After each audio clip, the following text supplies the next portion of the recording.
Hello everyone, greetings for the day. Welcome back to another tutorial on ISTQB Foundation examination. We are looking at the chapter 2 of the syllabus, and today we'll be covering the last topic of this chapter, where 2.4 is called as maintenance testing. In the previous tutorial, I've already spoken about to a certain extent on regression testing, so we'll be understanding a little more about it and also understanding what maintenance testing is all about and what their major responsibilities and contribution to the application is. So let's get started with it. Maintenance testing is all about when you talk about certain applications which are being released after all the development and testing has taken place.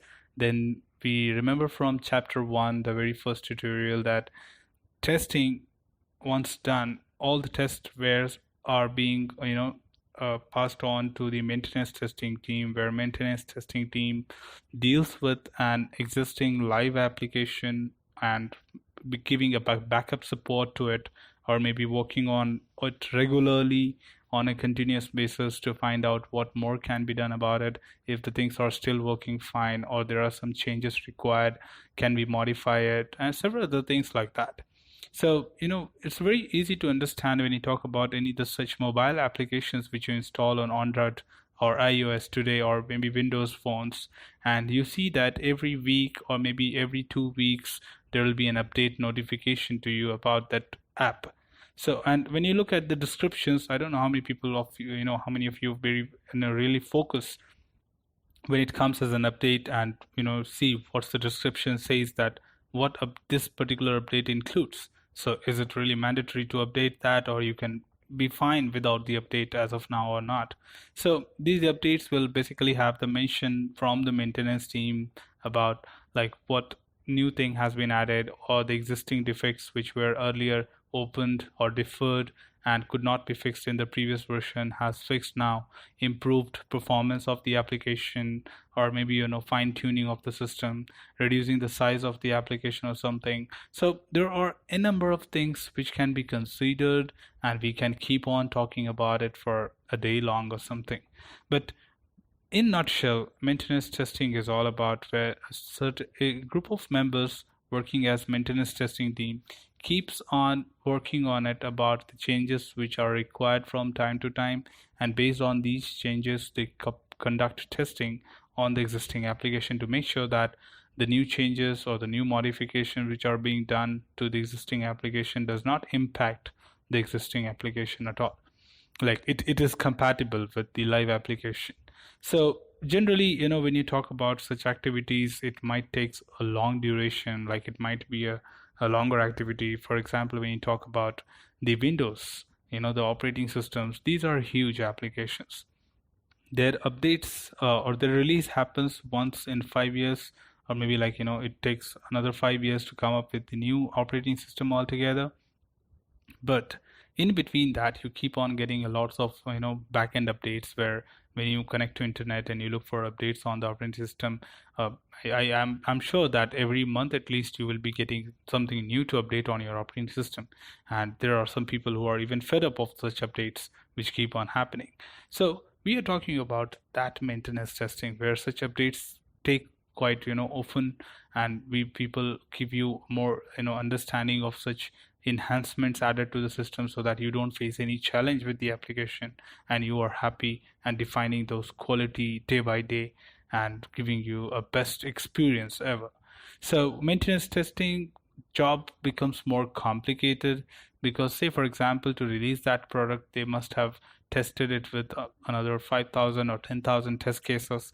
Now these 10,000 test cases to be tested every month becomes a challenging job. So they it's like repeating those test cases is all about regression, just to make sure that everything works fine with the addition of the new feature or the update which is being done to the existing live application. So when you talk about such things, we have to conduct certain analysis which can minimize our efforts, and say that out of these 10,000 test cases, it is enough if we execute only these 500 test cases or just 1,000 test cases which will be impacted due to the new modification which is being done. So when you basically talk about such studies or analysis being done to reduce the effort required to conduct the regression testing, or on the other way, I cannot say reduce the effort required. I can also say that it is about making sure that we are not talking about modifying the existing things. We are also making sure that how efforts can be reduced. Beyond that, we can talk about how to target those areas which will be strictly impacted. Say for example, I've got 1,000 features in that particular entity, then it's not mandatory the new update are related to all 1,000 features of the application. It might be related to only 50 of them, or maybe 100 of them, or maybe 500 of them. So I need to only study those features and rerun only those test cases associated with these features which are being impacted due to this new update. So all I need to make sure is that we conduct such analysis, and generally we call it as impact analysis, where impact analysis is all about conducting such studies and measuring that what are the key areas or the functionalities or the features of the application which will be impacted as a part of this modification or changes being done to the existing live application. And this impact analysis can help reduce my efforts required to rerun those regression suites, and also to target the critical areas or target the potential areas which are going to be impacted compared to executing all unwanted test cases. So putting it all together, maintenance testing mainly deals with these steps like updates, upgrades, migration, and retirement of an application, where the story starts with a very simple release of a new product. Once it is released, we keep on fixing some of the other thing which we could not do within the release, like deferred defects or the requirements which were not covered or the risk which were not covered. We keep on working on it back to back and send you updates about the same. Upgrades will be like giving a modification or adding enhanced feature as an optional parameter to the existing release.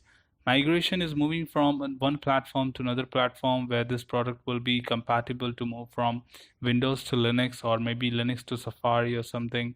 And the final thing will be the retirement, where the maintenance team thinks that there cannot be any more updates or any kind of modification to be done on this product, where you can say a quick example would be like when you talk about Windows XP is one of the release, and the updates were SP1, the Service Pack 1, Service Pack 2, Service Pack 3 as being the upgrades, and the updates what you get in within that. Moving from a product moving from Windows to Linux, as we call it as migration, whereas the retirement is the Windows 10, where they finally declared, the Microsoft finally declared that Windows 10 is an official version which is being retired as the last version of Windows. So Windows will no longer be seen. And I'm not sure about that, but we have heard it that Microsoft is coming with altogether a new product or new operating system, which is called as Linux, which is going to be a blended combination of Windows and Linux features, the user friendliness of Windows and the security of Linux, called as Winux, WINUX. So we are much awaiting for that, but as of now, that's all from this section and this chapter. This is the last topic of the chapter 2, and hopefully that does make you understand that what is maintenance testing is all about. The only question what you can expect is only from the points which are mentioned here. The next tutorial will be talking about the sample questions on chapter 2, so stay tuned for the upcoming videos, and following that we'll be moving to chapter 3. So hope you enjoyed the video and definitely learned something new today. In case you have any queries, please feel free to put it into the comments box. I'll be happy to get back to you with more details.